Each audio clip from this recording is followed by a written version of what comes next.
La tecnología nos ha traído toda clase de comodidades, pero también una serie de riesgos que hasta hace poco eran desconocidos para la mayoría de la gente. En los últimos tiempos, las noticias sobre incidentes de ciberseguridad son cada vez más habituales. A diario se roban millones de cuentas de correo, datos de tarjetas de crédito, credenciales de banca online y se cometen toda clase de delitos informáticos. Todo ello ha motivado que cada vez seamos más conscientes de los riesgos implícitos que conlleva nuestra dependencia de la tecnología. En este libro, sucinto y práctico, Deepak Jaswani, ingeniero y experto en ciberseguridad, analiza en detalle los riesgos a los que estamos expuestos y explica cómo podemos hacerles frente, evitándolos cuando es posible o minimizando su amenaza. Con ejemplos y anécdotas recabados de su experiencia personal, un firme dominio técnico y una gran capacidad para transmitir con claridad, la amenaza permite comprender, incluso a quienes no disponen de conocimientos técnicos, los entresijos de la relación entre el mundo físico y el virtual. Proporciona, además, un dominio básico para advertir las oportunidades y los riesgos del mundo digital, así como los recursos necesarios para promover buenas prácticas y fortalecer la seguridad y la privacidad en la red, tanto en nuestro uso particular como en las empresas en las que trabajamos. Una obra, en definitiva, dirigida a todos aquellos que necesitamos conocer y saber cómo se originan las amenazas a las que todos estamos expuestos, en nuestra vida privada y en la profesional. Creo firmemente que la atribución de quién ha sido el atacante es una de las cosas más importantes que una organización puede hacer para protegerse. Es decir, descubrir quién está dispuesto a atraparte. Esto no es tan sencillo como podría parecer. Diferentes tipos de organizaciones son blanco de diferentes tipos de atacantes. Y no tendremos ninguna esperanza de defendernos si no entendemos quiénes son los atacantes. Los atacantes actúan por motivos muy variados, usan diferentes técnicas y eligen diferentes objetivos. Para las organizaciones es muy diferente defenderse contra un grupo cibercriminal que opera en línea tratando de obtener acceso a datos valiosos, como números de tarjetas de crédito, que proteger sus redes contra ataques de denegación de servicio distribuido lanzados por un colectivo activista, o protegerse contra un ataque de espionaje lanzado por un Estado o nación hostil. Los sistemas de algunas organizaciones incluso podrían ser blanco de extremistas o grupos terroristas. La buena noticia es que no todas las organizaciones son atacadas por todos los atacantes. La mala noticia es que nadie más puede conocer a tus atacantes potenciales tan bien como tú mismo. El trabajo de atribución del atacante es difícil de externalizar. Todos tenemos recursos y presupuestos limitados para defender nuestras redes. Comprender al enemigo nos permite enfocarlos hacia donde más importa. Y cuando estamos tratando de luchar contra los hackers, uno de nuestros mejores recursos son precisamente los hackers. Y además, necesitamos hackers buenos para atrapar a los malos. Te deseo buena suerte en tu lucha contra los hackers malos. Miko Veponen, página 6 Chief Research Officer / director de investigación y un hacker bueno F-Secure. Página 7 Introducción. La amenaza hacker. Otra vez ese sonido estruendoso que irrumpe mientras arañábamos los últimos minutos de un descanso reparador, recordándonos que es hora de empezar un nuevo día. Es la alarma del despertador. En realidad, de nuestro teléfono móvil, pues el tradicional aparato que ocupó un lugar indiscutible en la mesilla de noche durante décadas ha sido sustituido por el smartphone, que nos ofrece un sinfín de funcionalidades para hacer nuestra vida más cómoda a todos los niveles. Si programamos con él una alarma, nos brinda versatilidad para elegir o modificar el sonido que queremos que nos despierte cada día. Algo que el despertador tradicional no permitía. Tras el sobresalto inicial, nos estiramos para coger nuestro dispositivo y detener la alarma. Aún con legañas en los ojos, echamos un vistazo rápido a las notificaciones mientras nos incorporamos para ver si hay algún mensaje importante en alguno de nuestros chats de WhatsApp o Telegram, filtrando aquellos que provienen de ese grupo en el que siempre hay cientos de mensajes que no aportan nada. Probablemente, es lo último que hicimos también por la noche, justo antes de dejar el dispositivo en la mesilla y encomendarnos a los brazos de Morfeo. Mientras nos preparamos y desayunamos, repasamos el timeline de Twitter para seguir la actualidad del mundo o cualquier novedad en nuestro sector profesional. Complementariamente a esto, también echamos un vistazo a las actualizaciones de nuestros contactos de LinkedIn y las publicaciones de nuestros amigos en Facebook. De camino al trabajo, tanto si tomamos el transporte público como nuestro vehículo particular, Quizá escuchemos alguna radio en línea desde nuestro teléfono o con nuestra lista favorita de Spotify para enchufarnos de energía y comenzar el día con buen pie. Página 8. Una vez en la oficina, dejamos a un lado, pero cerca de nosotros, nuestro querido smartphone y arrancamos el ordenador corporativo para leer el correo electrónico y comenzar a trabajar. Con alguna que otra variación, este podría ser perfectamente el inicio del día de cualquiera de nosotros. En tan solo unas pocas horas de un día cualquiera, ya hemos accedido a un sinfín de servicios que hoy constituyen prácticamente una necesidad esencial para nuestro bienestar. Forman parte de nuestro día a día, están integrados en nuestra rutina y si no los tenemos, los echamos en falta. Todo esto es posible gracias a la evolución de la tecnología. Un desarrollo que pone a nuestro alcance un mundo hiperconectado, inimaginable hace pocos años. Un universo de ceros y unos que nos han llevado a vivir en una sociedad digital en la que cada uno de nosotros maneja una media de 3 dispositivos al día para acceder a ese mundo virtual que denominamos ciberespacio. Como es de imaginar, esta penetración de la tecnología en nuestras vidas tiene como contrapartida la exposición a una serie de riesgos que hasta la fecha eran desconocidos o menospreciados por la gran mayoría de la gente. Quizá porque hasta ahora muchos no eran conscientes del vínculo que existe entre el mundo físico y el virtual. Y piensan que lo que sucede en este último no tiene trascendencia o impacto real sobre nuestra vida. Y, como podemos deducir a tenor de los acontecimientos ocurridos durante los últimos años en materia de incidentes, nada más lejos de la realidad. En las sociedades desarrolladas, nuestra vida digital y nuestra vida física están enormemente solapadas. Lo que sucede en una, tiene un impacto directo sobre la otra, y viceversa. Solo casos muy excepcionales de grupos de seres humanos que todavía viven aislados del mundo actual y de la tecnología se salen de este esquema, y representan un porcentaje ínfimo de la población. Por desgracia, nos hemos ido acostumbrando a noticias cada vez más frecuentes en las portadas de los medios generalistas que informan sobre incidentes de ciberseguridad. Si bien hace unos años estos sucesos podían resultarnos novedosos y puntuales, hemos alcanzado un punto en que prácticamente ninguna cosa que leamos al respecto de Internet y la seguridad nos puede sorprender. En los últimos años, hemos asistido estupefactos a numerosas revelaciones de incidentes de robo masivo de cuentas de correo, datos de tarjetas de crédito, credenciales de banca en línea u otros servicios. También filtración de información confidencial de organizaciones, ataques al sistema financiero o a las llamadas infraestructuras críticas, sin dejar de lado. Página 9. El ciberespionaje industrial o los eventos de ciberguerra entre países. Por supuesto, ataques que, pese a no ser novedosos en su modus operandi, han generado un revuelo social histórico a nivel global por la manera en que se produjeron, cuyo ejemplo más característico es WannaCry, hasta la fecha el ciberataque más mediático de todos los tiempos. Como podemos comprobar, el espectro de amenazas a las que nos enfrentamos como consecuencia directa de nuestra dependencia natural de la tecnología es considerable. Son muchos y variados los diferentes vectores de ataque a los que nos vemos expuestos por parte de los cibercriminales u otros actores simplemente por ser usuarios de Internet y de la tecnología. Es por ello que se hace necesario conocer de primera mano y en detalle los riesgos a los que nos exponemos, para así poder hacerles frente, intentando evitarlos si es posible, o al menos procurando mitigar el posible impacto de su amenaza en nuestras vidas.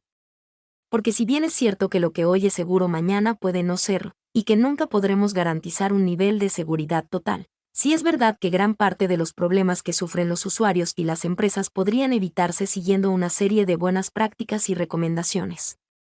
Son estas cuestiones las que trataremos de desgranar con detalle a lo largo del libro, incluyendo algunos ejemplos y anécdotas más que elocuentes para comprender el panorama en el que nos movemos.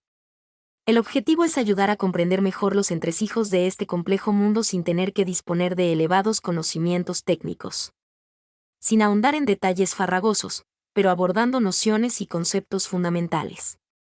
Proponemos una base de conocimiento mínima para ganar conciencia sobre las oportunidades y los riesgos del ámbito digital, y proporcionamos recursos para promover buenas prácticas y fortalecer nuestra seguridad y privacidad en la red. Además de otros trabajos de carácter más técnico, uno de los servicios que más demandan las empresas a los expertos en ciberseguridad es la formación de su personal no técnico, tanto de alto nivel de dirección como al resto del staff, organizando sesiones de concienciación en materia de ciberseguridad.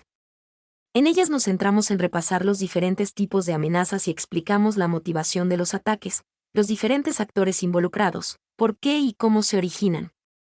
Mi experiencia profesional y mi participación en estas sesiones y conferencias a lo largo de los años están sintetizadas en el libro con el fin de ser útil e interesante para el lector. Página 10. Es importante conocer los diferentes tipos de ataques posibles, así como la finalidad de cada uno de ellos. Distinguir entre aquellos orientados al lucro económico por parte de ciberdelincuentes y los dirigidos al control de la información por parte de gobiernos, o bien los destinados a reivindicar un ideal abanderado por colectivos activistas. Resulta clave comprender que todos los ataques son posibles y se originan por errores técnicos o humanos. Asentar los conceptos de vulnerabilidad e ingeniería social como componentes esenciales de los ataques, diferenciar entre campañas masivas de malware y phishing, conocer el funcionamiento de las botnets que infectan nuestros equipos como zombies, entender los complejos ataques dirigidos a una organización u objetivo, o saber qué herramientas y prevenciones podemos emplear para hacer frente a cada uno de los escenarios, anticipándonos incluso a gran parte de los peligros, serán algunas de las ideas que analicemos en el libro. La desmitificación de muchos tópicos que se han ido consolidando con los años acerca del mundo del hacking y la ciberseguridad ocupa también una parte importante de este trabajo.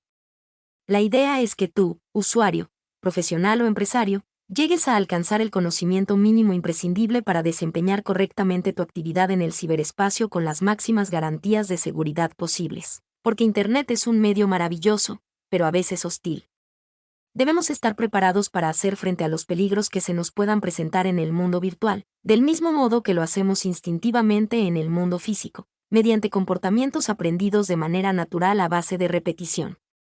Igual que cerramos la puerta con llave al salir de casa o nos abrocharnos el cinturón de seguridad al emprender la marcha con nuestro coche, debemos adoptar y automatizar unas pautas mínimas de seguridad en el mundo en línea. Si has comprado este libro, es que el tema te preocupa y estás dispuesto a dedicarle un tiempo. Es el paso más importante. Aseguremos nuestra identidad digital y nuestros activos tecnológicos cerrando siempre la puerta y abrochándonos el cinturón. Porque la seguridad empieza por nosotros mismos. Página 11. Un hackers, script y el vecino que te roba el wifi. Los ríos de información que nos llegan a través de diferentes canales respecto a la figura del hacker generan una imagen pública que no siempre se corresponde con la realidad. Sobre la idea del hacker giran todo tipo de especulaciones, falsos mitos, debates e incluso dilemas morales.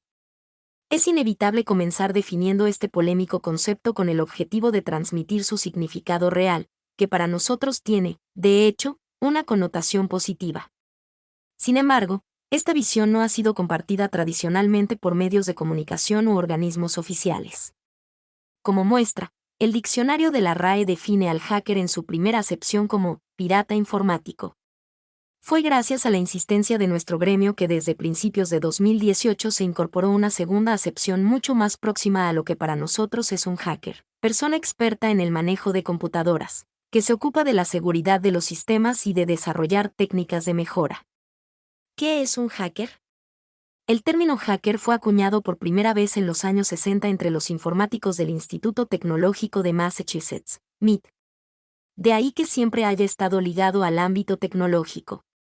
Su traducción literal no es otra que la de curioso. Un hacker es una persona inquieta, que no se conforma con utilizar la tecnología a nivel de usuario, sino que ansía profundizar en cada detalle. Es una persona apasionada por ahondar en el conocimiento de los sistemas, por superar los límites que la tecnología nos impone, llevándola más allá y, página 12, logrando hacer cosas para las que, en principio, no fue concebida.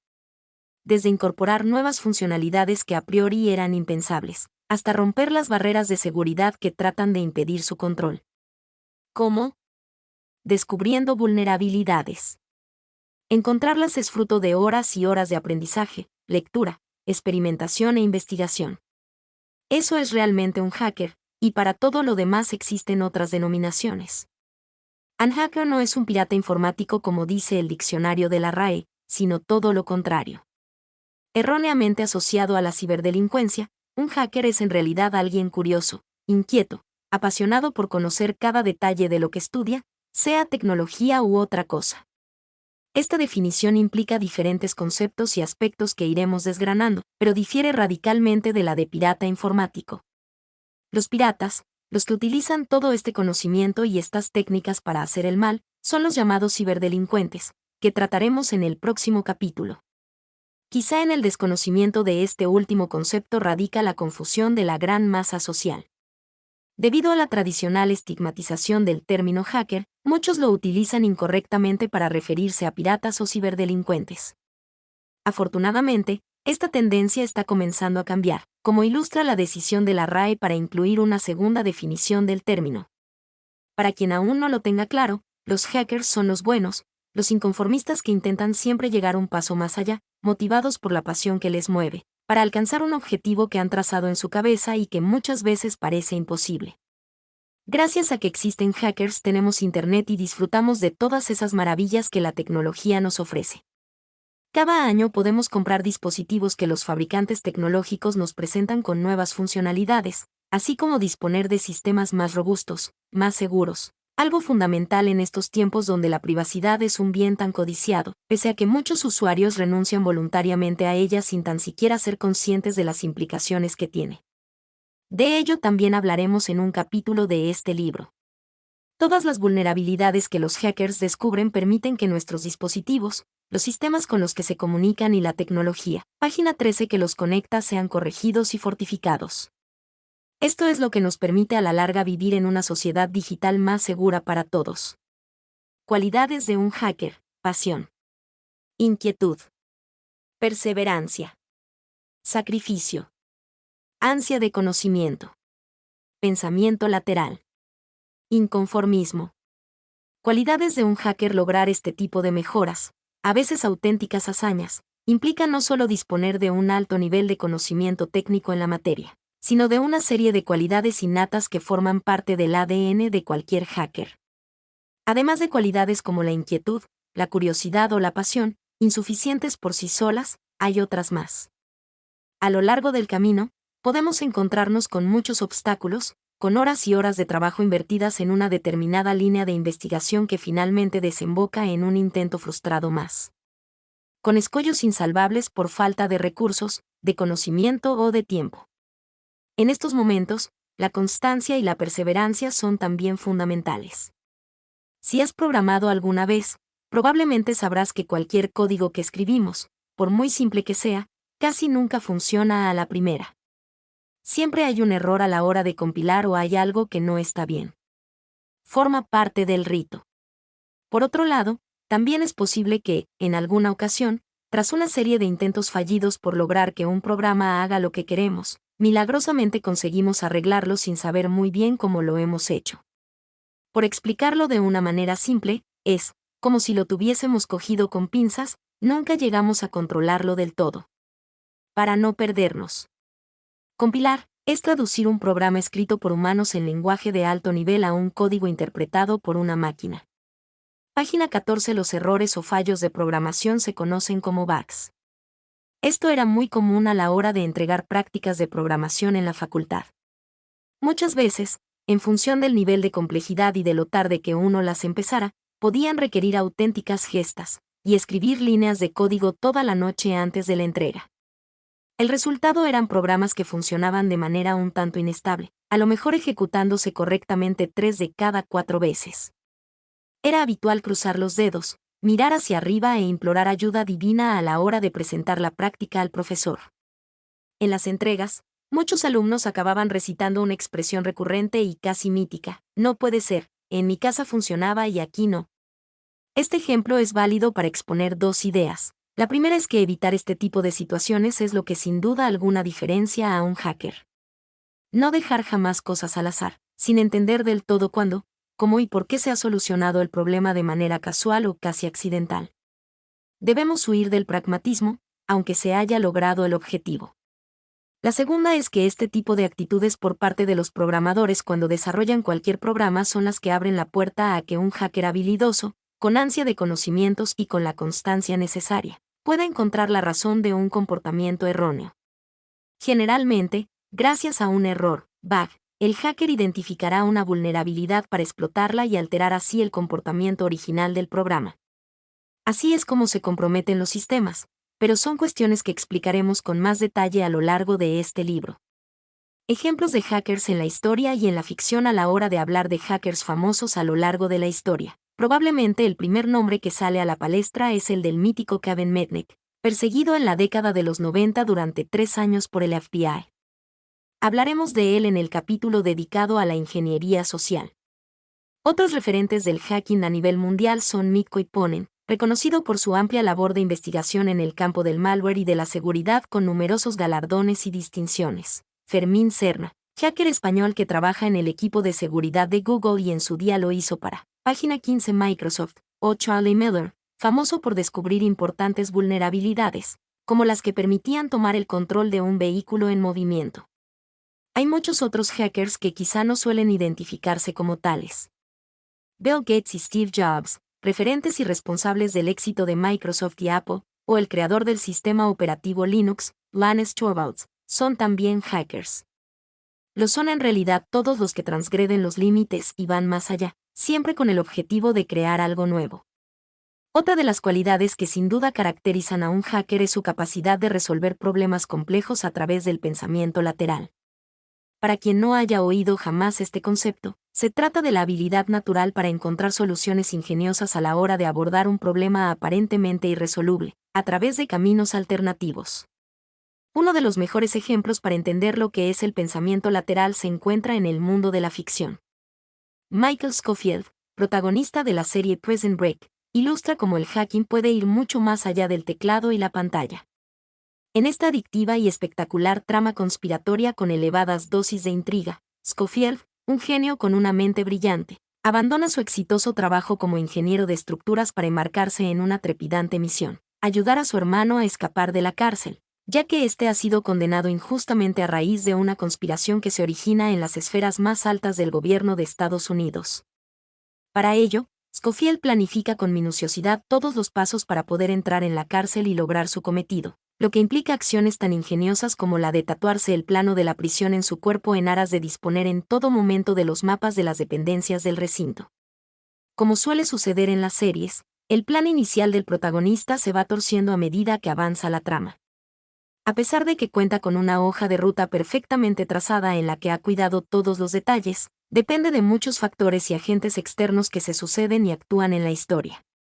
Es entonces cuando Michael Scofield hace gala del pensamiento lateral para resolver situaciones muy complejas capítulo tras capítulo. Momentos irresolubles para la mayoría de los mortales, pero no para este genio que encuentra siempre un recurso inesperado. Estas cualidades innatas de Scofield se reflejaban desde la infancia. Su madre cuenta cómo de pequeño se dedicaba a romper todos los juguetes y aparatos que caían en sus manos para volver a repararlos o convertirlos en Página 16 nuevos. Aunque algunas de sus acciones trasciendan lo tecnológico, Michael Scofield es caracterizado como un hacker en toda regla. Michael Scofield, protagonista de Prison Break, era un hacker. MacGyver, capaz de crear cualquier artilugio a partir de objetos variopintos, era un hacker. Cualquiera puede ser un hacker en su campo de especialización o en su vida. Cuando la motivación no es otra que la de aprender, innovar y crear, en contraposición al beneficio económico que suele imperar a menudo, podemos encontrar hackers en muchas disciplinas o campos de la vida. Por eso es más acertado pensar en el concepto de hacker como una actitud, antes que como una persona. Cualquiera puede ser un hacker en su área de conocimiento o en su propia vida si adopta en ella ese talante. Lames y Scratch Kitties. La sensación de satisfacción que se obtiene al alcanzar cada hito en esa búsqueda de conocimiento constante es muy superior a cualquier otro tipo de remuneración que cualquiera pueda imaginar. Pero solo se obtiene cuando uno llega a la consecución del objetivo, sea cual fuere, adoptando la vía del conocimiento y del trabajo duro. Sin buscar atajos, sin omitir etapas ni hacer trampas. De nada sirve arreglar un programa si no sabemos cómo lo hemos hecho, o comprometer la seguridad de un sistema con herramientas automatizadas si no tenemos ni idea de lo que hacen dichas herramientas. No pasa nada por usar herramientas de terceros. Compartir conocimiento forma parte de esta cultura. Es totalmente lícito y todos lo hacemos, siempre y cuando nos hayamos tomado la molestia de documentarnos, de conocer y asimilar los conceptos técnicos que sustentan dichas herramientas, así como de controlar su funcionamiento a un nivel exhaustivo. Lo que no procede es descargarse herramientas llamadas, de botón gordo, y ejecutarlas para que hagan todo el trabajo sin tener ni idea de lo que realmente hacen, para posteriormente vanagloriarse de ser un superhacker ante los demás. Esta actitud, totalmente contraria a la de un verdadero hacker. Página 17 es tan habitual en el mundillo, que tiene su propio apelativo, Lame o Script Kiddie, el chico que ejecuta scripts. Script es un término que hace referencia a un programa, generalmente sencillo, escrito en un archivo de texto. Un Script Kiddie generalmente es fácil de reconocer si se interactúa con él. Es aquel que en un foro o un chat preguntará directamente por la solución o respuesta a un problema sin pensar en la posibilidad de buscarla por sus propios medios. Es aquel que rehúye la teoría y busca directamente la herramienta que resuelve el problema, hecha por otro. Es quien ejecuta esa herramienta sin haber siquiera leído el manual, y cuando ésta no hace lo esperado, lo primero que hace es preguntar en lugar de ir a la fuente. Precisamente, el hecho de autoproclamarse como hacker ante los demás es lo que caracteriza a un potencial lame o loser en muchas ocasiones. El apelativo hacker reúne una serie de cualidades que giran en torno al respeto, la devoción y la admiración, bien distintas a las más mediáticas y difundidas. Ganarse este apelativo no es nada fácil. Supone un orgullo y un privilegio dedicarse a ello.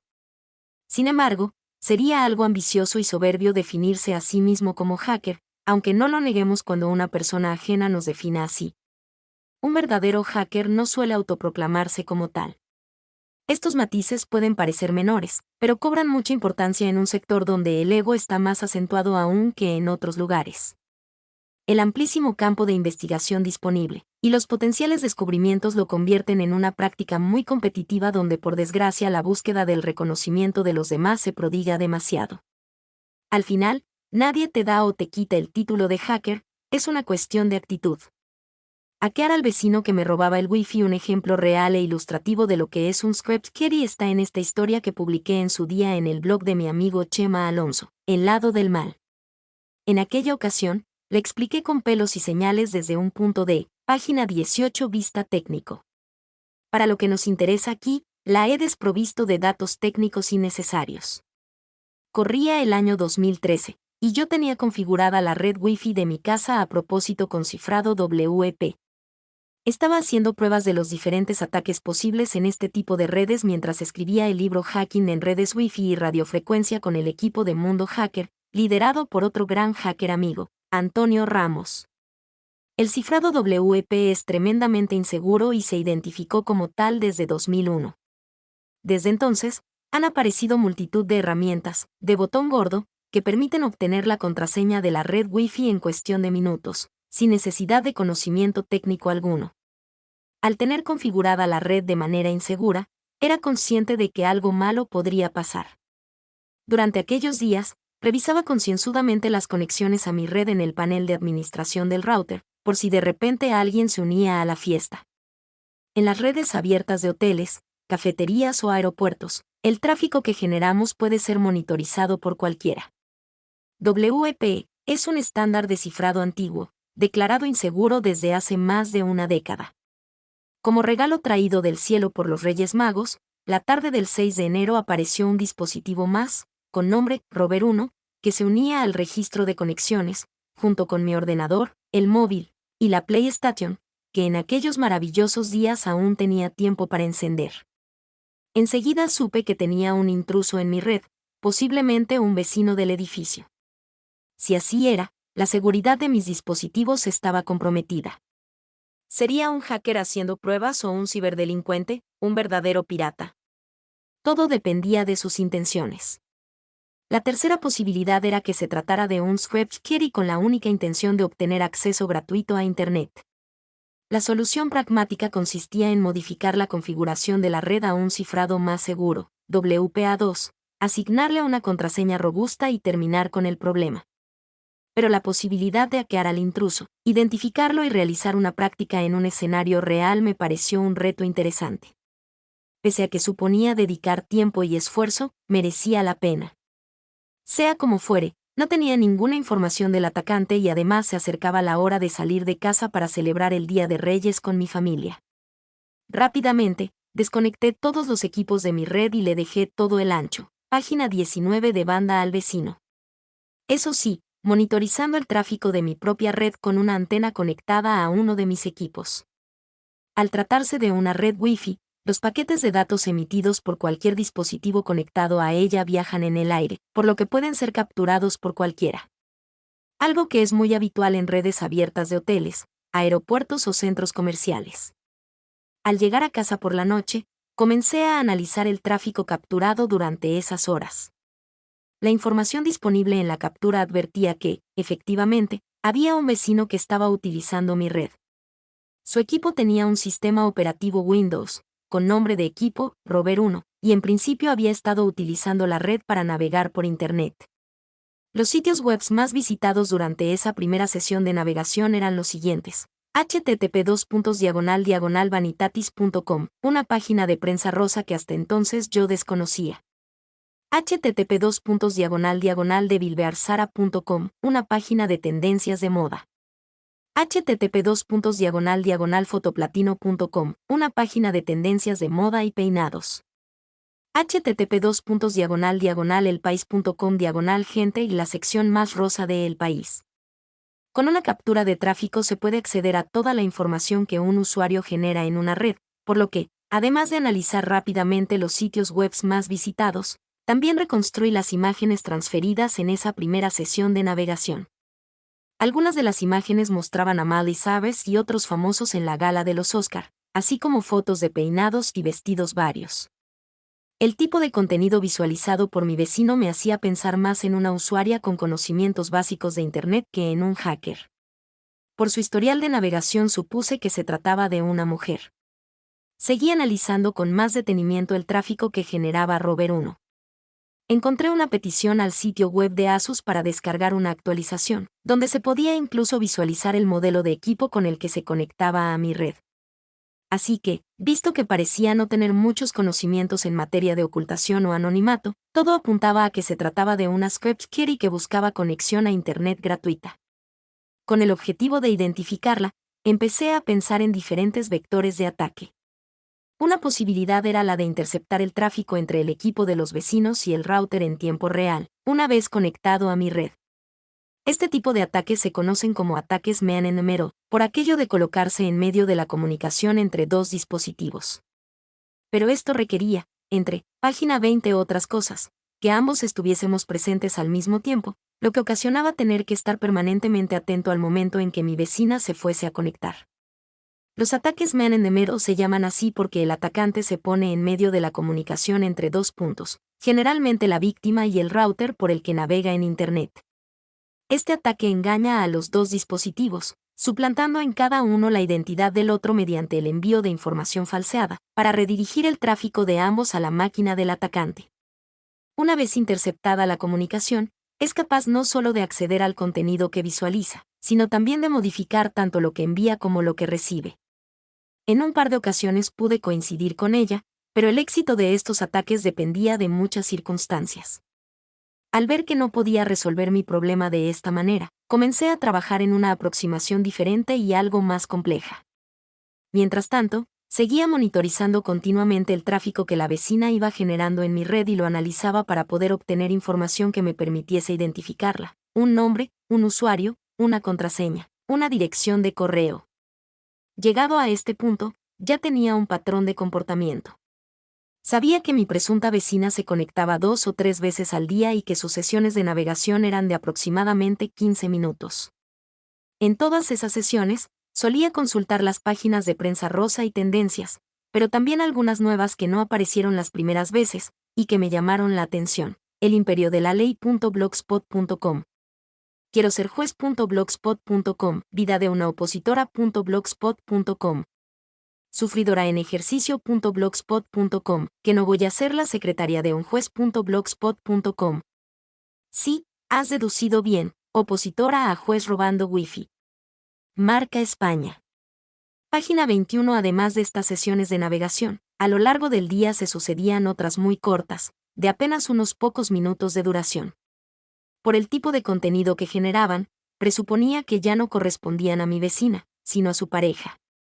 Las páginas visitadas eran las siguientes: sport.es, sección El Balón Rosa, protagonizada por las novias de los futbolistas. Marca.com, tenerifedeportivo.com. Dejando a un lado los tópicos sobre el fútbol y los hombres, es interesante tener en cuenta cómo podemos obtener mucha información de una persona anónima por el tráfico que genera en una red. Dime por dónde navegas y te diré quién eres. El historial de navegación que generamos en una red dice mucho de nosotros y de nuestra personalidad. Un domingo, después de consultar fugazmente su lista de diarios deportivos de referencia, Robert 1 visitó también la página de unos cines cercanos a nuestro domicilio en Santa Cruz de Tenerife para echar un vistazo a la cartelera. Al cabo de unas horas, pude concluir que en última instancia no acudió a ver la película que estaba barajando o que, si finalmente lo hizo, decidió ir solo o con algún amigo, pero no con su pareja.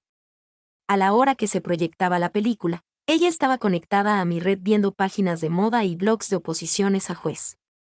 Probablemente haciendo su habitual descanso de 15 minutos. El colofón a esta serie de sucesos fue comprobar que en alguna ocasión accedieron a su cuenta de banca en línea desde un wifi ajeno usurpado, lo que evidenciaba la falta de conocimiento técnico y el desconocimiento de las consecuencias que pueden acarrear estos actos. HTTP versus HTTPS. Hasta ahora os he contado que disponía de la información de todos los sitios web visitados por mis vecinos, pero aún no he mencionado otros portales casi esenciales en cualquier sesión de navegación de un usuario estándar, como pueden ser Gmail, Facebook, Twitter o LinkedIn. ¿Por qué no había recopilado información referente a estos servicios? Página 22. Afortunadamente, este tipo de servicios y muchos otros que manejan información personal de usuarios son ofrecidos para acceder a ellos desde nuestro navegador mediante el protocolo HTTPS, que se representa con la imagen de un candado en la barra del navegador. Este protocolo cifra la información transmitida por el medio físico utilizando por debajo otros protocolos, como TLS o SSL. Esto quiere decir que, aunque alguien escuche el tráfico en una red como yo lo estaba haciendo, y como alguien podría hacer en cualquier red Wi-Fi pública a la que os conectéis, los paquetes que vayan cifrados con estos protocolos son ininteligibles. Es por eso que hasta ahora estaba viendo en claro el tráfico de los sitios web de moda, blogs de oposiciones a juez o diarios deportivos que mis vecinos visitaban regularmente. Puesto que el acceso a estos portales se realizaba mediante HTTP convencional. Sin embargo, hasta el momento no había podido obtener nada relacionado con sus redes sociales y servicios de correo que me permitiera identificarlos. Lo que tenemos que saber: HTTP, protocolo de transferencia de hipertexto. HTTPS, protocolo de transferencia de hipertexto segura. Asegura la información mediante protocolos de cifrado transparentes al usuario, como SSL y TLS. Con el objetivo de romper de alguna manera esta barrera del cifrado, estaba trabajando en una aproximación distinta al Man in the Middle. Los vecinos se conectaban a mi red mediante la conexión Wi-Fi habilitada por mi bar ADSL, por lo que en lugar de intentar atacarlos cuando estuviesen, pensé en cambiar la estructura de mi red, ya que al fin y al cabo yo tenía el control sobre la misma. Ellos se seguirían conectando a través de la conexión Wi-Fi que ofrecía mi router. Pero quien de verdad haría las funciones de router sería mi equipo. Es decir, todo el tráfico que ellos generaran pasaría por mi equipo. Este lo transferiría al router y luego lo llevaría de vuelta al equipo de los vecinos. En lugar de un esquema de Man in the Middle, estaba implementando un Machine in the Middle. Seguiría accediendo al tráfico de mis vecinos como hasta ahora, pero podría hacer algo más. Para evitar dejar indisponible la red cuando ellos fueran a utilizarla, tenía que ser sumamente cuidadoso a la hora de cacharrear, como se dice vulgarmente, desplegando mi nueva topología de red durante las horas que no estuviesen conectados. Si por algún error en el proceso dejaba mi red inoperativa cuando ellos la fuesen, página 23 a utilizar, podrían pensar que se había caído y dejar de conectarse, y todo mi trabajo habría resultado en vano. La diferencia con respecto a la escucha pasiva de tráfico radicaba en que, si ahora dicho tráfico pasaba por mi equipo, además de interceptarlo podría modificarlo en tiempo real, exactamente lo que pretendía hacer. Mediante el uso de una determinada herramienta muy conocida para ataques en redes, interferiría el tráfico de mis vecinos para alterar el código fuente de las páginas web que recibían. En realidad, son unos y ceros. Cuando esos unos y ceros se traducían en enlaces a sitios web con HTTPS, la herramienta suprimía la S de seguro, dejando los enlaces a los mismos sitios, pero utilizando el estándar HTTP, por lo que el tráfico se transmitiría sin cifrar, igual que el de las páginas de moda o los diarios deportivos. acceder a su cuenta de Facebook solo un día después de haber habilitado este esquema de funcionamiento. Sucedió lo que esperaba. En el primer descanso que mi vecina se tomó en su sesión de estudio, además de acceder a sus habituales páginas de moda y a los blogs de oposiciones, entró en su cuenta de Facebook, como seguramente habría hecho anteriormente. La diferencia era que esta vez había conseguido que enviara sus credenciales de inicio de sesión mediante HTTP. En términos sencillos, ya tenía en mi poder su usuario y contraseña de Facebook. En ese momento a uno se le pasan muchas cosas por la cabeza: entrar en su cuenta, echar un vistazo a sus mensajes privados, publicar alguna aberración en su muro. Más allá de lo que habría sido puro vandalismo informático, lo importante, y que sí hice, fue identificarla a ella y a su pareja. ¿Cómo? Buscando la parte pública de su perfil mediante su dirección de correo, que es el usuario de Facebook. Pude confirmar que, en efecto, se trataba de una pareja de abogados, y, además, que no los conocía personalmente. No me había cruzado nunca con ellos en el portal o en el ascensor, por lo que seguramente se habrían mudado hacía poco. Supongo que por eso decidieron conectarse a mi red mientras no tuvieran la suya. Una vez identificados, les envía un correo electrónico desde una cuenta anónima de Gmail. En él les informaba de que estaba al corriente de su actividad delictiva desde el primer momento y les exponía toda la información que había ido recopilando acerca de su tráfico. Tampoco quise cebarme mucho con ellos, ya que era normal pensar que detrás de una red Wi-Fi insegura como la que ellos habían vulnerado seguramente habría un usuario. Página 24 sin ningún tipo de conocimientos, y no un hacker que pudiese invertir los papeles. No obstante, en ocasiones podemos encontrarnos con redes o sistemas configurados a propósito como inseguros a modo de señuelo para que sean comprometidos por los malos y acabar cazando así a estos ciberdelincuentes. Este tipo de trampas se conocen como honeypots. El amigo informático mi mensaje debió de calarles hondo, ya que a las pocas horas obtuve una respuesta muy educada a mi correo en el que reconocían su error y se disculpaban por su actitud. Admitían que eran conscientes de la ilegalidad de sus actos, aunque no hacía falta ser abogado para ello, pero no de las implicaciones que su actividad podría tener a nivel técnico. Como explicaban en su correo, fue un amigo informático el que nos dijo que así podíamos tener conexión a Internet gratis. En este caso no llegó la sangre al río, pero si en lugar de conmigo se hubiesen topado con alguien que tuviese intenciones maliciosas, además de comprometer su cuenta de Facebook y quizá revocarles el acceso, las consecuencias podrían haber sido mucho más graves. Con un poco de paciencia, podría haber accedido, por ejemplo, a sus cuentas bancarias sin que tuvieran la más mínima idea. A lo largo de este libro iremos viendo algunas de las técnicas que pueden aplicarse con relativa facilidad y que los ciberdelincuentes utilizan para vulnerar la seguridad de los usuarios. Lecciones aprendidas de esta historia y recomendaciones. El relato de los vecinos y el Wi-Fi es una historia real y habitual que ilustra los peligros a los que nos exponemos a la hora de conectarnos a redes Wi-Fi públicas o ajenas, así como las recomendaciones que debemos tener en cuenta en estos casos. En primer lugar, conviene dejar claro los siguientes aspectos. En las redes Wi-Fi públicas de hoteles, cafeterías, aeropuertos o centros comerciales, todo el tráfico que generamos puede ser monitorizado por cualquiera. Esto se aplica tanto si la red es abierta como si dispone de cifrado WEP, WPA o WPA2 y tiene contraseña, pues todos los que se conectan a ella conocen la contraseña. Página 25. Monitorizar el tráfico HTTP que generamos en estas redes es trivial. No ocurre así con el tráfico HTTPS que está cifrado. Aún así, existen formas de romper la barrera de cifrado HTTPS, como la que utilicé para comprometer la cuenta de Facebook de mi vecina. A día de hoy, esta técnica es más difícil de implementar que en el momento en que esta historia tuvo lugar, hace ya 5 años. No obstante, sigue siendo posible encontrar la manera de aprovechar la inseguridad inherente a este tipo de redes y comprometer la seguridad de los usuarios.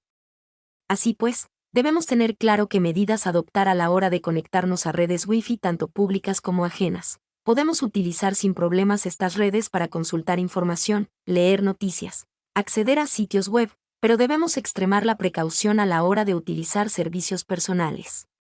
A pesar de que tanto Facebook como Twitter, LinkedIn o nuestro banco nos proporcionan una interfaz segura mediante HTTPS, y que, a día de hoy, estos ataques son más difíciles de llevar a cabo, es recomendable evitar usar estos servicios desde redes Wi-Fi públicas. Una VPN es una red privada virtual. Se trata de una tecnología que nos permite conectarnos remotamente a una red local doméstica o corporativa desde cualquier punto de Internet. Esto hace que las comunicaciones desde dicho punto hasta esa red vayan cifradas y no puedan ser monitorizadas por cualquiera, lo que permite obtener seguridad en cualquier red Wi-Fi donde nos conectemos. Si utilizamos un dispositivo corporativo y nuestra empresa dispone de conexión VPN, es imperativo utilizarla siempre que nos conectemos a una red Wi-Fi pública. En ese caso, podremos utilizar todos los servicios que queramos sin problema. Si somos responsables de la seguridad de una empresa y, debido a su tamaño o modelo de negocio, no dispone de VPN, es recomendable implantar una para garantizar la seguridad de las comunicaciones de aquellos trabajadores con movilidad, que viajan y se conectan a redes Wi-Fi públicas. A nivel personal también es posible utilizar una solución VPN para poder garantizar nuestras comunicaciones. En ese caso, podremos, página 26, utilizar todos los servicios que queramos sin problema. Si como usuarios no tenemos a nuestro alcance configurar una conexión VPN por falta de conocimiento o recursos, es posible contratar este servicio a un proveedor. Existen multitud de alternativas en el mercado que, a precios asequibles, nos permiten contratar servicios de VPN para poder navegar seguros en cualquier red a la que nos conectemos. Por supuesto, sobra decir que no debemos conectarnos jamás de manera ilícita y sin permiso a redes Wi-Fi ajenas, aunque alguien nos proporcione las herramientas para lograrlo. Además de ser inmoral e ilegal, como hemos podido comprobar, puede poner en grave riesgo nuestra seguridad. Página 27. 2 ciberataques y lecciones aprendidas. Una historia de hacking old school. Como hemos visto, hacker no es sinónimo de pirata informático. Los hackers investigamos técnicas ofensivas y defensivas, descubrimos vulnerabilidades y las reportamos. Es cierto que a veces nos movemos en la delgada línea que separa el bien del mal, pero nuestra motivación es generalmente la de aprender y compartir conocimiento con la comunidad. Los que utilizan su conocimiento para hacer el mal y beneficiarse a costa de comprometer la seguridad de usuarios y organizaciones se denominan, como ya hemos adelantado, ciberdelincuentes. Con el paso de los años, nos hemos ido aclimatando al escenario actual que vivimos en materia de incidentes tecnológicos. Los ciberataques son ya una realidad que forma parte de nuestro día a día, hasta el punto de que pocas cosas nos pueden sorprender. Son muchas las noticias que nos llegan a través de los medios de comunicación con una frecuencia casi semanal relacionadas con ataques de diversos tipos y técnicas.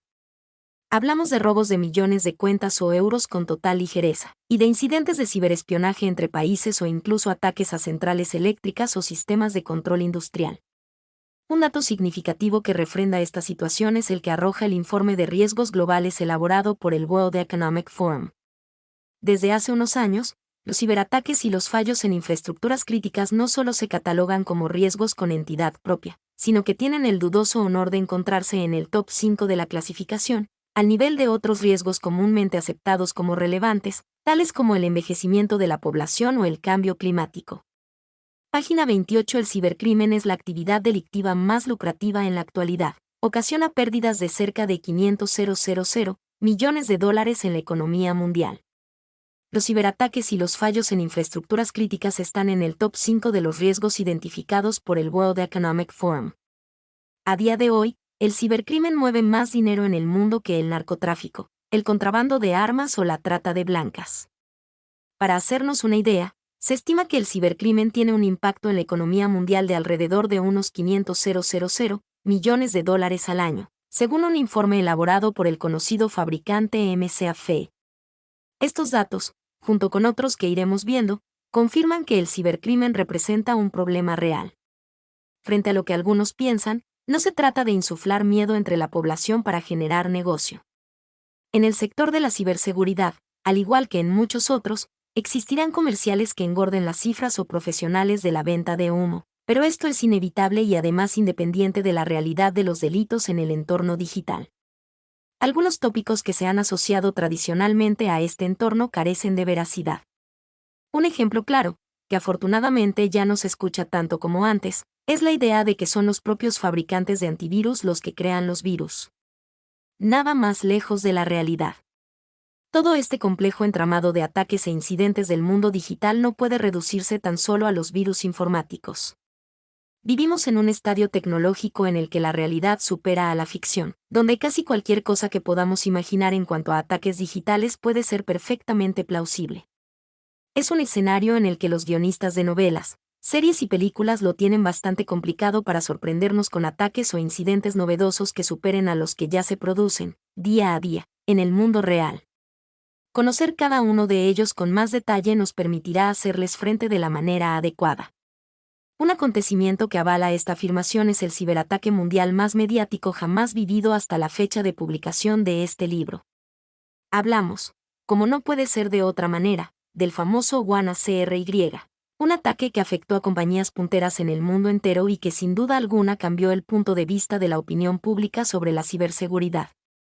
Página 29. Dedicaremos un capítulo completo a describir con detalle las peculiaridades que lo hicieron diferente, así como la intrahistoria que lo rodea. La industria del cibercrimen. Existen tres motivaciones principales para los ciberataques que se acometen sobre usuarios y organizaciones: el lucro económico, el control de la información, activismo. Aunque algunos incidentes puntuales pueden haber sido originados por otra motivación, por lo general estas son las causas fundamentales que originan los ataques. Por otra parte, cada una de estas motivaciones lleva asociados actores claramente diferenciados. Los iremos desgranando tanto en este como en próximos capítulos. El lucro económico es la finalidad única y exclusiva del cibercrimen, como es evidente. El control de la información es lo que mueve a los gobiernos y a sus agencias de inteligencia, que centran sus esfuerzos en intentar monitorizar las comunicaciones. ¿De quién? Tanto de sus propios ciudadanos, de elementos hostiles o potencialmente hostiles, así como de otros estados. Supuestamente, en aras de garantizar la seguridad nacional. Puede haber también otros actores motivados por la obtención de información, como empresas u organismos que desarrollan su actividad en sectores como el químico, el petrolífero o el energético, donde el primer IDE y la propiedad intelectual son fundamentales. El activismo constituye la motivación de los activistas, que utilizan la red, en lugar del mundo físico, para manifestarse y lograr notoriedad con sus acciones. Pese a que incurren en delitos, su objetivo no es el robo de información ni de dinero, sino reivindicar una causa o idea. Como puedes imaginarte, de las tres enumeradas, la motivación económica es la que está detrás de la gran mayoría de ataques. Los ciberdelincuentes se han dado cuenta de que el uso malintencionado de todas las técnicas del hacking puede ser muy rentable, y con el paso de los años se ha creado una industria en la sombra, altamente especializada, que se dedica a rentabilizar el negocio del cibercrimen a nivel profesional. Página 30. No se trata de individuos encapuchados aislados en un garaje como algunos puedan imaginar. Hablamos de organizaciones estructuradas, con su jerarquía, sus departamentos, sus equipos multidisciplinares y hasta reclutadores de recursos humanos en algunos casos. En definitiva, organizaciones cibercriminales que basan su actividad económica en campañas masivas de extorsión, fraude y todo tipo de delitos tecnológicos. Existen diversos ejemplos de organizaciones cibercriminales que, con el paso del tiempo, han sido desarticuladas y procesadas, como la del grupo que se encontraba detrás del famoso virus de la policía. Se trataba de una banda compuesta por 12 integrantes, la mayoría de origen ruso, país que alberga muchas de estas organizaciones. El fabricante Kaspersky, conocido por investigar diversos grupos cibercriminales responsables de campañas de ataques como esta y otras muchas acaecidas entre 2013 y 2015, concluyó en un informe que las organizaciones detrás de este tipo de campañas estaban formadas por una media de entre 10 y 40 personas. Defacement es el acto de modificar el aspecto original de una página web por una falsa, típicamente con mensajes reivindicativos o tono burlesco. El contexto en el que nos encontramos ahora es completamente diferente al que teníamos hace poco más de una década, donde los ataques no tenían ni el alcance crítico ni la magnitud de los actuales. En aquella época, uno de los mayores peligros para una organización podía venir de un hacker independiente que intentara comprometer los sistemas de una infraestructura real para poner en práctica sus habilidades. En este caso, su objetivo no era otro que el de aprender y demostrar que era más listo que los responsables de seguridad. Una vez que el hacker conseguía entrar, podía no hacer nada, dejar un flag, una especie de bandera o señal para demostrar simplemente que estuvo ahí, a modo de trofeo. O quizá dedicar una burla a los administradores del sistema, sustituyendo, por ejemplo, el aspecto del sitio web de la empresa por una página adulterada que incluyese algún tipo de mofa. Esta última acción, que sigue utilizándose a día de hoy, se conoce como defacement. En función del grado de intervención y de la naturaleza del ataque, podría causar, o no, cierta repercusión en la reputación de la organización o en la carga de trabajo del departamento de IT en ese día en concreto, aunque probablemente no iría más allá. Al final se trataba de un hacker en busca de conocimiento, no, página 31 de organizaciones cibercriminales como las que existen hoy día, dedicadas a robar información o activos económicos a gran escala. Una historia old school. Un ataque de hace una década como ejemplo de un escenario en el que un hacker pone a prueba sus habilidades contra sistemas reales. He aquí una historia verídica que jamás ha salido a la luz y de la que fui protagonista. Tuvo lugar hace ya bastantes años. No siempre me dediqué profesionalmente al hacking y la ciberseguridad, entre otras cosas porque viviendo en Canarias no existía la posibilidad por aquel entonces. Sí que trabajaba como ingeniero informático, pero en otras áreas del sector TIC. De hecho, tuve que abandonar mi zona de confort y mi querida isla de Tenerife para poder cumplir el sueño de trabajar al máximo nivel en este sector.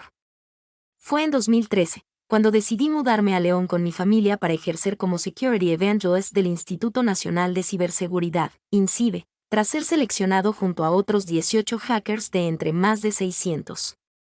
Pero esto sucedió mucho después. Años atrás, trabajaba en el departamento de ingeniería de Grafcan, y me dedicaba al desarrollo de software en el ámbito de la ingeniería geográfica. El hacking era un hobby al que le dedicaba mis ratos libres para aprender, y, en el fondo, sigue siendo así en la actualidad, aunque ahora sí trabajo en el sector de la ciberseguridad. Esto atañe por igual a todos los compañeros de profesión. El anhelo constante de tiempo libre para aprender es una de las mayores preocupaciones para cualquier hacker. Incluso aunque nos dediquemos profesionalmente a la ciberseguridad en nuestro día a día. Salvo en casos excepcionales, las habilidades que debemos aprender para seguir creciendo técnicamente hemos de adquirirlas en casa finalmente, en esos ratos libres de los que no disponemos jamás, y que generalmente obtenemos robándole horas a otros menesteres como el sueño. La expresión hacking ético hace referencia al proceso para intentar encontrar fallos de seguridad en un sistema a demanda de la propia organización objetivo. Un domingo por la mañana me desperté inquieto en casa, más temprano de lo habitual. Tras tomarme un té para despertar los sentidos, me fui al ordenador para intentar poner en práctica algunas de las técnicas que se utilizan en las página 32 primeras etapas de un proceso de auditoría de seguridad o hacking ético. Se denomina así al proceso para intentar atacar los sistemas de una organización con el objetivo de identificar posibles vulnerabilidades que puedan ser explotadas, y concebido como un servicio demandado por la propia organización mediante el establecimiento de un contrato y bajo consentimiento mutuo. Es por ello que se añade el adjetivo de ético. También suele usarse este apelativo cuando un hacker o investigador descubre por cuenta propia esas vulnerabilidades sin ninguna motivación delictiva, y las reporta de manera altruista a la compañía afectada para que sean remediadas, sin exigir nada a cambio. Básicamente, este calificativo se utiliza para distinguir estas actuaciones de las perpetradas por los ciberdelincuentes, cuyas intenciones son bien distintas. Independientemente del contexto y la motivación de quien lleva a cabo este proceso, la metodología y las técnicas utilizadas son las mismas, tanto para hacer el bien como para el mal. Ahora bien, ¿cuáles son los pasos? Fase 1. Reconocimiento o Information Gathering. El primer paso es recolectar toda la información posible de un objetivo para después intentar encontrar sus debilidades.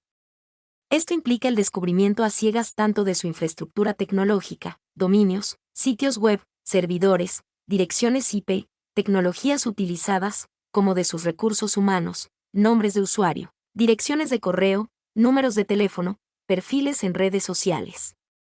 Cualquier dato puede ser de interés. Si no es posible encontrar una puerta de entrada a través de sus sistemas, quizá haya que buscarla a través de sus usuarios. A la hora de planificar un ataque, cuanta más información se reúne en esta fase inicial, más posibilidades existen de comprometer el objetivo.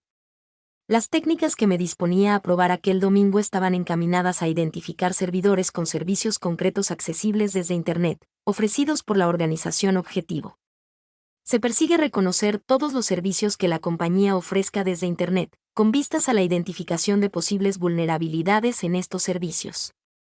El rango de direcciones IP que estaba examinando pertenecía a un grupo bancario nacional de reciente creación, constituido por 4 cajas de ahorros, entre las que se encontraba también la Caja General de Ahorros de Canarias.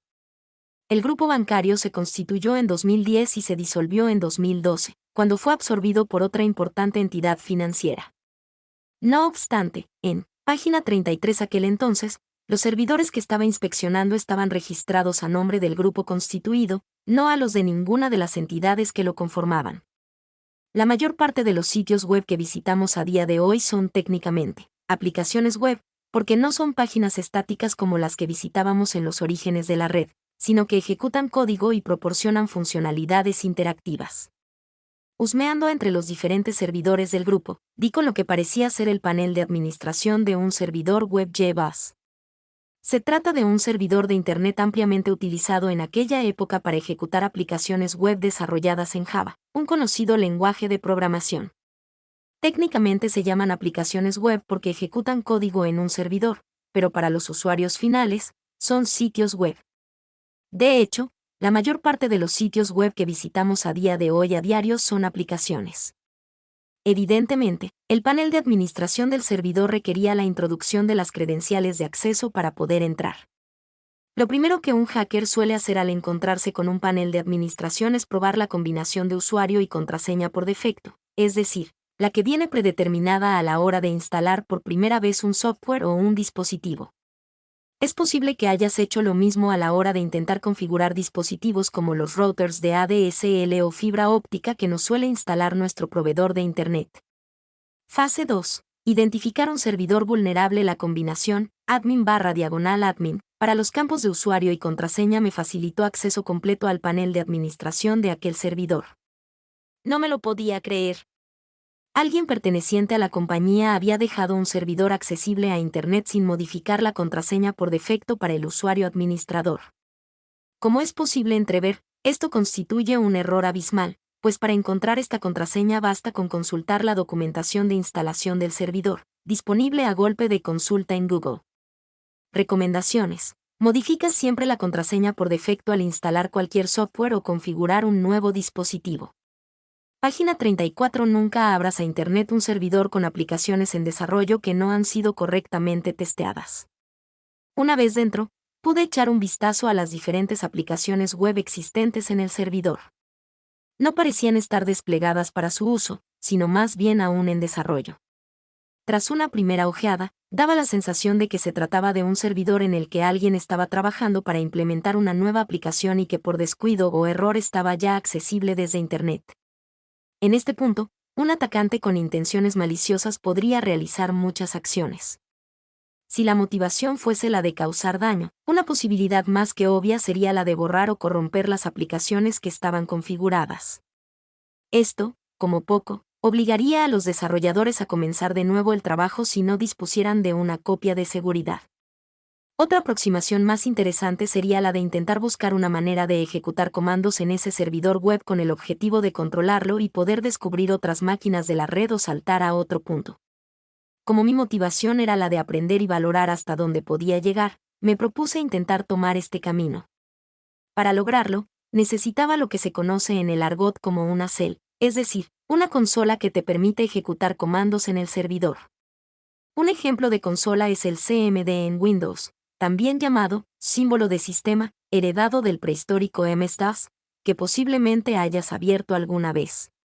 Las web shells constituyen una manera ingeniosa de poder ejecutar comandos en una máquina de manera remota a través de un navegador, como si estuviésemos frente a una consola.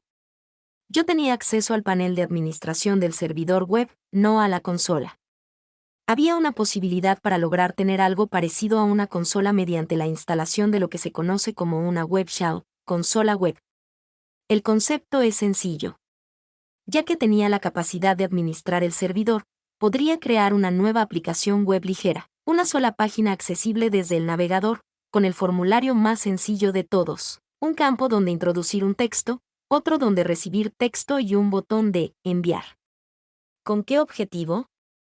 En el campo de entrada de texto, introduciría los comandos que querría ejecutar en el servidor para poder controlarlo, que a su vez página 35 ejecutarían al pulsar el botón de enviar, y posteriormente mostrarían el resultado de dicha ejecución en el otro campo de texto. De esta manera, tendría una especie de consola accesible desde el navegador. De ahí el nombre de Web Shell. Fase 3. Explotar la vulnerabilidad y controlar el servidor. El siguiente paso consistía en crear esta aplicación web, a través de Java, que era la tecnología ofrecida por el servidor. Años atrás, desarrollé bastantes aplicaciones web utilizando este lenguaje de programación, aunque hacía ya un tiempo de eso. Con los lenguajes de programación sucede algo parecido a lo que pasa con los idiomas. Aunque los conozcas, si dejas de practicarlos con asiduidad, pierdes fluidez a la hora de hablar o escribir. Tampoco supone un problema, puesto que, para programar, lo que realmente importa es conocer los conceptos y nociones que hay detrás. Luego, dominar la sintaxis y el uso del lenguaje influye en el tiempo que se tarda en escribir el programa para que funcione correctamente. Además, para ayudarnos tenemos un montón de recursos disponibles en la red. En algunos casos podremos encontrar programas hechos por otros que hagan justo lo que nosotros necesitamos, o bien fragmentos de código que nos faciliten la tarea. Sea como fuere, es de vital importancia que en cualquiera de los casos entendamos y conozcamos al detalle el funcionamiento y entresijos del programa que vamos a ejecutar, sobre todo si el código que lleva escrito no es totalmente nuestro, puesto que nos podríamos llevar alguna sorpresa. Recordemos lo comentado en el primer capítulo acerca de los script kiddies. Invertí un tiempo en refrescar lo que necesitaba para escribir mi propia web shell en Java. Al cabo de un rato, ya la tenía lista. Se acercaba el momento de la verdad. ¿Lograría llegar un paso más allá y controlar de verdad el servidor al que había accedido? Como en la vida misma, en el hacking nunca se puede dar nada por sentado. Aunque tracemos adecuadamente nuestra estrategia, es posible que surjan inconvenientes, que en algunos casos podremos solventar y en otros no. Subí la web shell al servidor creando una nueva aplicación web. Acto seguido, abrí el navegador para acceder a la página en concreto y pude visualizar el formulario que había programado. Escribí mi primer comando en el campo de texto, crucé los dedos y le di al botón de enviar mientras contenía la respiración. ¡Voila! Había funcionado. Tras unos milisegundos, en el otro campo de texto veía el resultado de aquella primera instrucción que, página 36 había ejecutado, un comando sencillo de Linux llamado ls, equivalente al famoso dir, presente en los sistemas Windows, desde MS-DOS, que muestra por pantalla la lista de ficheros y carpetas presentes en el directorio actual. La sensación de satisfacción, felicidad y éxtasis que uno experimenta en ese preciso instante es difícil de transmitir con palabras. Es una sensación que quizá, a diferencia de otras en la vida, nunca deja de ser igual de intensa que la primera vez, aunque pasen los años. Tras el primer ls, empecé a probar otros comandos con la intención de inspeccionar el contenido del servidor y ver qué margen de maniobra tenía a la hora de manipularlo. Pese a que la web shell te permite ejecutar comandos en el servidor, no deja de ser un programa ad hoc, construido sobre la marcha, por lo que no es exactamente igual que una consola tradicional. Aunque tampoco supone mayor problema, simplemente se trata de acostumbrarse a trabajar con ella para hacer lo que queramos. Un momento clave vino al ejecutar el comando boami que nos devuelve la información del usuario que está ejecutando la sesión actual. Esto, que puede parecer algo obvio cuando trabajamos en nuestro ordenador con nuestro usuario, no lo es tanto a la hora de trabajar con servidores. Mucho menos a la hora de comprometer servidores ajenos, como puedes imaginar. Además, en sistemas como Linux, los servicios como los servidores web, FTP, correo u otros, tienen usuarios específicos que limitan sus permisos en el sistema, precisamente por motivos de seguridad. Me quedé perplejo al ver que en este caso la sesión a la que yo tenía acceso pertenecía al usuario root, el usuario con máximos privilegios en Linux, también conocido como superadministrador. El Dios todopoderoso del sistema. Como responsables de seguridad de una organización, se ha de comprobar que los servidores no están siendo desplegados con permisos de superadministrador. Fase 4. Postexplotación frustrada. Estaba emocionado. Eso significaba que podría hacer prácticamente cualquier cosa con el servidor, acceder a todos los rincones del sistema, incluidos ficheros de configuración con jugosas contraseñas de servicios y datos de usuarios, así como crear nuevos usuarios, habilitar una puerta trasera para, página 37, volver a entrar en el futuro, o hacer cualquier cosa que puedas imaginar. Podría incluso bajar en el servidor software específico para auditar el resto de equipos de la red interna en busca de otras vulnerabilidades. Las posibilidades se multiplicaban, aunque como ya he comentado, mi intención no era otra que la de aprender y ver hasta dónde podía llegar. No pretendía ocasionar ningún daño, ni realizar ninguna acción maliciosa. De hecho, la idea en esta fase de postexplotación era eliminar la web shell y cualquier rastro de mi presencia en el servidor una vez hubiese terminado de realizar mi práctica de hacking en un escenario real. Desafortunadamente, esto no llegó a pasar. Cegado por las infinitas posibilidades que el acceso como root me ofrecía, empecé a ejecutar diferentes comandos a toda velocidad. Estaba tan inmerso en los siguientes pasos que iba a dar, que, envuelto por la euforia, perdí la noción del espacio-tiempo. Olvidé por un instante que no estaba en una consola normal, sino en una web shell. Es fundamental controlar todos los detalles durante una intrusión y no perder jamás el foco. Los resultados de un descuido en medio de un hack pueden ser catastróficos. ¿Qué fue lo que sucedió? Que metí la pata de la manera más absurda. Hice precisamente lo que no tenía que hacer.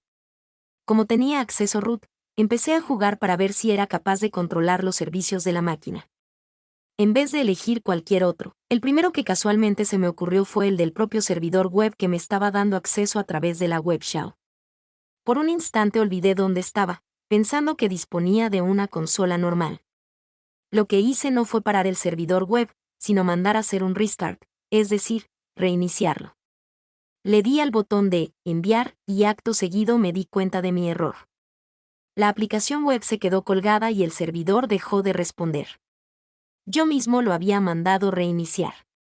Toda la explosión de júbilo y alegría se disipó en un milisegundo. La mayor metedura de pata de la historia. Había conseguido acceso a una máquina y me lo había revocado yo mismo. ¿Cómo había podido ser tan incauto? De todas formas, aún quedaba esperanza. Había mandado reiniciar el servidor, no pararlo. Si todo iba bien, al cabo de unos segundos era posible que se reiniciara correctamente. Yo volvería a tener mi web shell operativa para continuar donde lo dejé y al menos podría limpiar el rastro. Página 38. Lamentablemente, esto no fue así. Esperé un tiempo prudencial para intentar volver a acceder. Luego 1 minuto, luego 2. Toda esperanza de recuperar el acceso se esfumó. El servidor se había parado, pero no había vuelto a iniciarse correctamente, por lo que la máquina quedaba totalmente desconectada desde la red. En este momento, me invadieron no solo la frustración y el enfado conmigo mismo, sino también el miedo. Como mi intención inicial era simplemente la de investigar técnicas pasivas de escaneo e identificación de activos, sin realizar ningún tipo de intrusión, no estaba utilizando ningún mecanismo de ocultación para camuflar mi dirección IP. En este sentido, es habitual utilizar máquinas intermedias de salto, conocidas como proxy, o nodos de la famosa red Tor, a la que se hace referencia como la Internet oscura o Dark Web y de la que hablaremos más adelante. Analizar el escenario al navegar directamente utilizando la conexión a Internet de mi domicilio, estaba totalmente expuesto. Si simplemente hubiese hecho lo que pretendía en un principio, es decir, eliminar desde la consola tanto la web shell como los registros de acceso al servidor, conocidos como logs, las probabilidades de que alguien pudiese detectar mi presencia habrían sido muy bajas. Se denominan logs a los ficheros que registran eventos en un sistema, tales como accesos, errores, notificaciones o cualquier suceso que se quiera registrar. Sin embargo, al intentar reiniciar el servidor, me había puesto en la situación totalmente contraria. Ahora, sí o sí, alguien iba a darse cuenta de lo que había pasado. En concreto, la persona que administrase el servidor cuando fuese el lunes siguiente a trabajar. Esta era la situación en la que me encontraba. Lo primero que haría el administrador del servidor sería ver por qué se había parado, y acto seguido intentaría restablecerlo. Comprobaría los logs del sistema para ver si se había producido algún error, así como los de acceso al servidor web, esos que yo pretendía borrar. En estos últimos, podría haber un montón de conexiones desde mi IP. Página 39. Incluso saltándose estos dos pasos, al reiniciar el servidor web, se daría cuenta de que había una aplicación más además de las ya configuradas, la que yo había creado con la web shell.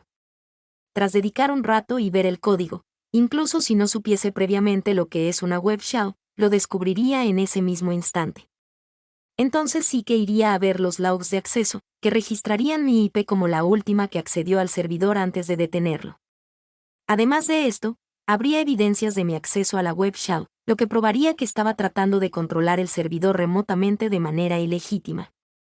Un sudor frío recorrió mi cuerpo cuando dibujé rápidamente en mi cabeza este diagrama de flujo que conducía hasta mi domicilio. Ya no podía hacer nada más que rezar para que el responsable del servidor lo ignorase por cualquier motivo remoto o lo investigase sin demasiada profusión, o que optase por no reportarlo a los responsables, puesto que si yo había conseguido entrar fue por un error suyo que le señalaría y desacreditaría como técnico. Recordemos que fue él quien dejó un servidor expuesto a Internet con credenciales por defecto. También cabría la posibilidad de que lo dejasen pasar al ver que no iría a mayores. No me quedaba otra que intentar tranquilizarme, dejar pasar el tiempo y esperar que no ocurriese nada.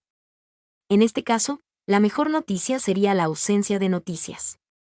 Sobre el papel puede parecer fácil, pero la verdad es que lo pasé mal durante unos días, ya que me era imposible pensar en otra cosa.